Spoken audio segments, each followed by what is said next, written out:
Hello, and welcome again to another episode of Mystery in the Ozarks. It's the story that I'm writing and reading to you as I write it. Again, this story is not edited. I've written most of it during the days in which I'm filming. If you have any questions or you have any thoughts about it, please put them in the comments. Enjoy! Oh, and really quick, today's video has a sponsor. It's bookboomalive.com. They handle all sorts of editing, book coaching, writing coaching, anything you can think of to do with the writing or author industry. They'll help you out. Go check them out. It's bookboomalive.com. And if you have any questions at all, feel free to send me a message. I'll help you out.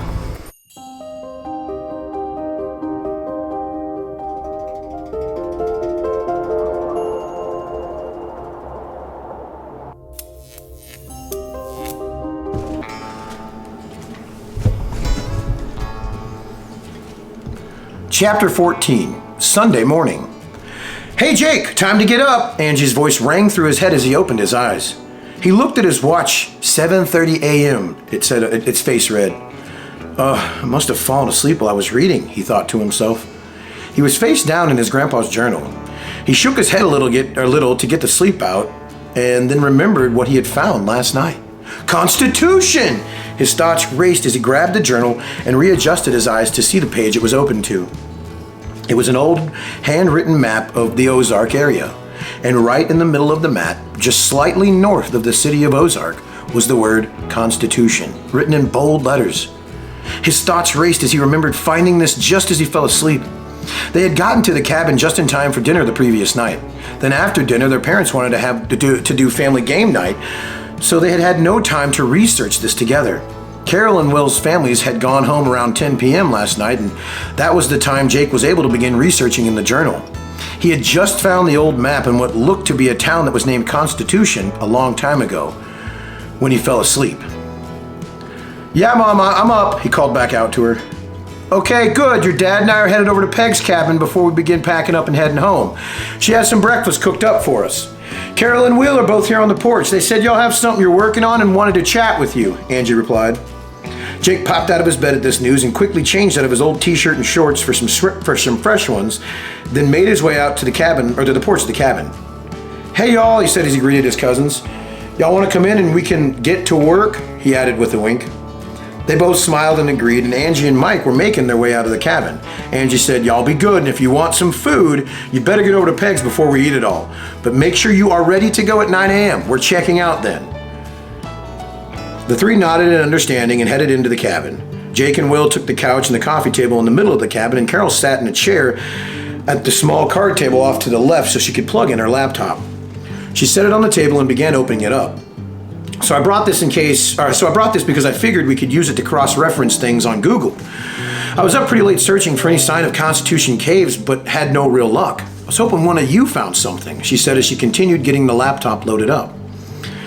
"I did some searching on my phone and didn't really have any luck either," added Will from the couch where he was sat back into the sofa. "Well, I think I did find something," Jake said with excitement in his voice. He quickly set the journal on the coffee table in front of them and opened it up to the page with the old map. "I found this last night, but haven't searched anything about it. It's an old map and right above Ozark. There, do you see it?" he asked the two. "Constitution!" Carol exclaimed as she pointed to the map. "Yep," Jake said with a smile. "But I don't have anything else." "Well, this is at least a start," Carol exclaimed as she walked over to the table to take a picture of the map with her phone. "I will upload this to the laptop, then see if we can compare it to present-day maps and see if there's any caves nearby." "Great idea," chimed the two boys almost in unison. Carol smiled and walked back over to her computer where she quickly emailed the photo to herself. "Okay, now that I have it on the laptop, I just need to pull up a present-day map like this," she said as a map of present-day Arkansas popped onto the screen. "There we go, and now let's look at these two side by side." She adjusted the two screens so that they could both be on the screen at the same time. "Okay, now we need to zoom in the Arkansas map to match the location on the old map." Carol was talking as she was performing these actions. "And there," she said with finality as she looked back at the other two and stepped out of the way so they could see the full screen. "Wait, I know that place," Will exclaimed. "Isn't that right off the highway where the Pig Trail liquor store is? It's right there in Ozark. It's like right off the highway." Carol and Jake looked back at each other and then back at the map. "I think he's right," Jake added. Well, let's be sure, Carol said as she typed in Pig Trail Liquor Store into the map search. A pin popped up almost exactly in the middle of where the word Constitution was on the old map. Oh, okay, but what about the cave part? Are there any caves around that area? Jake asked. I don't know of any, but I also don't know much about the city of Ozark. Except we're gonna whoop them this season in football, Will said with excitement as he and Jake slapped hands with enthusiasm. Okay, well, sports rivalries aside, I don't know anything about that area either, Carol added in. Yeah, same, said Jake. I only know of that liquor store because it's right on the side of the highway and I see it every time we come up here, Will added. Well, what do you guys think we should do? We only have about 30 minutes until we leave, and that place is about, 20 or 30 minutes away? They all sat there thinking, trying to figure out what to do next. What if we talked our parents into letting us go geocaching on the way home? Do you think you can get your dad to let you take his truck, and then he and your mom can ride home with Will's parents? We could meet them in Charleston and stop at the liquor store on the way and check out a local geocache, Carol piped up. When she said the last 3 words, she made air quotes with her fingers. Yes, that's brilliant, Jake confirmed back. I think he'd go for that, 100%, especially if I remind him how excited I was to get to drive Grandpa's truck up here, but didn't get to. Yes, more treasure hunting, Will exclaimed loudly. What was that? Jake's dad's voice, Mike, came from the cabin porch. I came to tell you that your mom said for y'all to come get some food before we leave, he said to Jake. But what was this about treasure hunting? He asked. Jake fumbled for the words. It's the geocaching thing again, Uncle Mike. We were just talking about it, and we had a really fun idea that Jake wanted to ask you about, Carol said with a forced chuckle as she looked at Jake. Dad, could we take the truck on the way home, and you and Mom ride down with Will's parents back to the house? He asked with a smile. His dad looked at him with thought in his eyes. Jake knew that this was the time to pour it on a little. I was really excited to get a stop at a couple caches on the way home, and we thought we'd have my truck with us, but, seeing as we don't, we hoped this might work. Oh, fine, his dad said. As long as Jim and Sally don't mind, I think we can do that. Jake went to hug his dad, but was beat to it by Carol, who had already wrapped him in a big hug. Oh, thank you, Uncle Mike, she squealed as she hugged him. Okay, you're very welcome, Carol. Y'all just be safe and don't do anything stupid in my truck, okay? As he said the last few words, he was staring directly at Jake. Jake nodded in understanding, and Mike pulled the keys from his pocket and tossed them to him. Okay, well, now that I've done you a favor, do me one and go eat, please, he added. They all agreed and made their way out of the cabin and over to the one next door to get some food. After they finished eating, everyone loaded up and headed down the road towards home. Chapter 15, Constitution. Okay, that's the store right there, Will said as they drove down the road and he pointed off to the right-hand side. There was a small red building with all kinds of different neon signs hanging all over it, looking basically like a small red barn. It was directly on the side of the road with a cement drive up to it, as well as a large gravel parking lot off to the left of it. Jake turned the truck into the driveway and pulled off into the gravel parking lot. They hopped out of the truck and started to take a look around.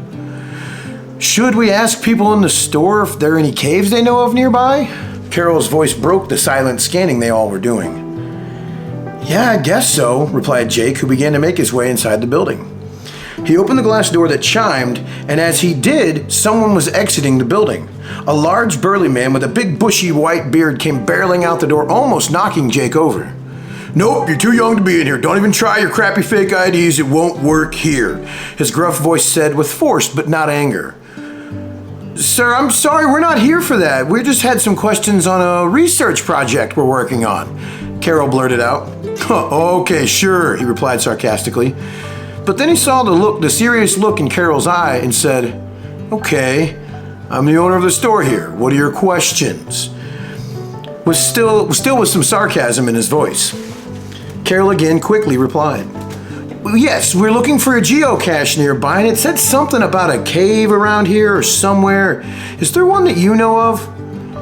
The old man's shoulders released a little tension, and he smiled at Carol and said, oh, a cave? Now, I don't know what a geocache is, but there's absolutely a cave nearby. It's up on the city land behind the store. It's called Liar's Cave by the locals. There's a path out back that takes you right up there. Carol smiled a huge smile at Jake and Will, who both returned the grin. Well, thank you so much. Is it okay if we go up there and check it out? Carol replied excitedly. Well, yeah, that's city land. People go up there all the time. He pointed towards the woods over by the gravel parking lot where the truck was at. In the tree line, there was a small break and then a clear path up into the woods. Well, thank you so much again, Carol said as she and the two boys hurried off towards the path. Oh, you're welcome. Hope you find your cash thing, whatever it is, the old man said as he smiled and turned back and walked into the store.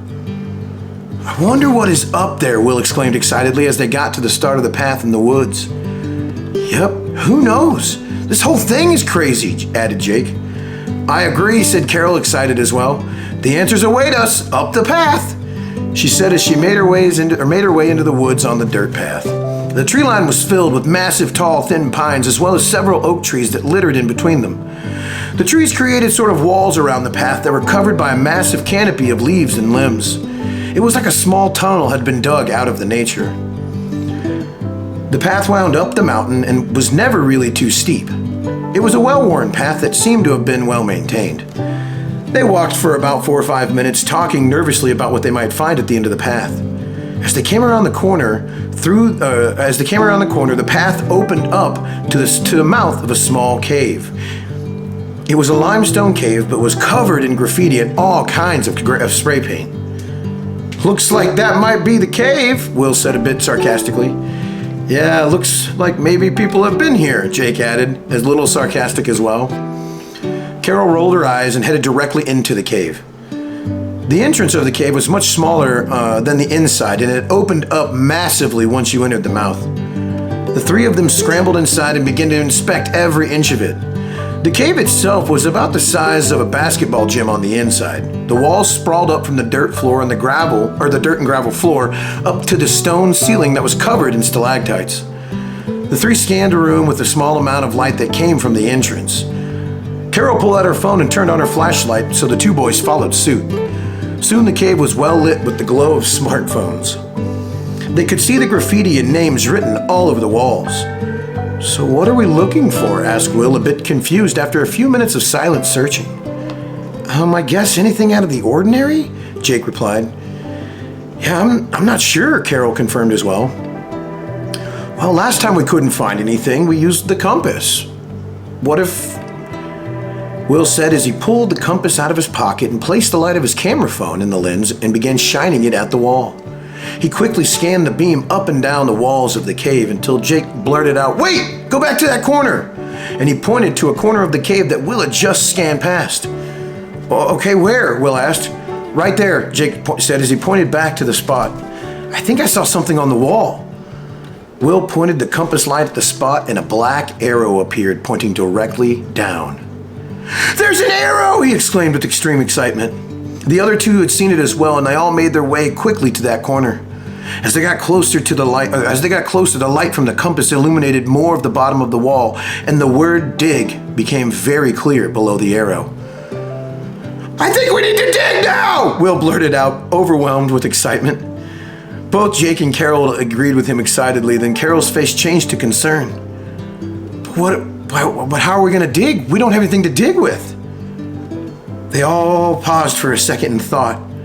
Oh, I bet Dad has something in the truck, Jake added after thinking on the issue for a quick second. I'll run down there real quick and see. And he ran out of the cave. Good idea, Carol hollered after him as he ran off.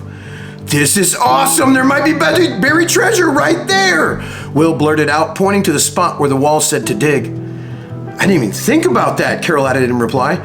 You're right. It could be buried right there. That's crazy. Oh, I hope Big Mike left a shovel in the toolbox. I'm about to start digging with my bare hands, added Will, who was now pacing the cave with excitement. Right? Agreed Carol. I can't believe I didn't think to make sure we had a shovel with us, she continued, frustrated with herself. Carol, it wasn't just you. None of us thought about it, replied Will as he paced. Found one! Jake's voice came from outside the cave from down the hill. Yes! Will yelled out as he held up his hand to high-five Carol. She looked back at him a little confused, then understood and smacked her cousin's hand excitedly. Jake finally came sprinting into the cave and tossed a shovel on the floor as he collapsed on a nearby rock. I ran the whole way, he said between gasps of air. I was a little excited. I got you, buddy. You can chill. I'll dig first, Will offered as he grabbed the shovel and walked over to where the compass light had revealed the arrow pointing down and the instruction to dig. Okay, but be careful when you dig, Will, Carol reminded him. We don't know exactly what we're digging up. Will nodded and began to dig. The soil was pretty soft from people walking on it, and so the first few feet down was pretty much just scooping up dirt. It became a little harder to dig the lower they got. Pretty quickly, Will had dug a hole that was about 1 foot by 1 foot and almost 3 foot deep. He had begun to slow, though, because the digging had become a little harder. He got 4 foot down and still there was nothing. He looked over at the other two, a little sad and winded, and said, "How deep do you think this thing might be?" "Not sure," replied Jake. "But if it was important, it probably was buried pretty deep." "True," replied an exhausted Will. And he again began to dig and shoved the shovel directly into the dirt. Thunk! The shovel hit something solid and stopped. "You guys!" Will yelled. "I hit something!" His voice echoed loudly throughout the cave. The other two ran to his side and looked into the hole. Will excitedly began digging around the hole to get a better look at what they hit. He quickly exhausted himself with the frantic shoveling, but now you could clearly see a piece of brown wood and what looked like some leather on it. I think it's a chest," Will said, out of breath but very excited. Okay, I've had a breather. I can shovel," Jake said with renewed excitement, now that they could see there was a wooden chest buried there. He switched places with Will and grabbed the shovel, and with renewed energy, he quickly was able to get the full chest cleared, enough for the two boys to reach down together and yank it out. "Hey, Will, you grab the other side?" Jake asked, out of breath but determined to get it out and see what treasures were awaited inside. Will nodded and reached down to grab the other end, and Jake grabbed the end near him. 1, 2, 3, he said, and they both lifted when he said 3. Thud! The chest hit the ground outside of the hole, and dust filled the air for a few quick seconds. Carol, Will, and Jake crowded around the front to see what type of lock or how it was closed. Now that it was out of the hole, they could see the entire thing. It was a medium-sized wooden chest, about 2.5 foot wide by 2 foot tall and about 2 foot deep. It was mostly made from what looked like pine wood planks, but had 2 large brown leather straps that went over the top like suspenders. On the front was a large circular indentation that is where the lock would normally go, but it didn't have a hole for a key. They all exchanged looks, confused as to, what do we do next? No one spoke for a second as they all tried to think of a solution. "Wait!" Will yelled out of silence like he had had a thought explosion. He reached into his pocket and pulled out the compass, turned it on its side, and held it up to the lock mechanism on the chest. It matched. He looked at Carol and Jake, gave a small grin, and pushed the compass into the chest. Snap! The metal where the leather straps met the lock mechanism shifted, and the straps fell off the back of the chest, and the lid clicked. You could now see a small black line where the chest lid seal had been broken. Will quickly and excitedly pushed the lid open as he said, "It's treasure time!" All 3 of them had their eyes solely focused on what was at the bottom of that chest. "Step away from the treasure, you brats!" Linda's shrill voice cut through the air from behind them. The 3 jumped in terror and Will yelled out, "Ah!" They all turned around to see Linda and Trent standing in the doorway of the cave behind them. "We knew it was here, but we never knew where to dig. I don't know how y'all found it, but it does not matter. It belongs to our family, so step away."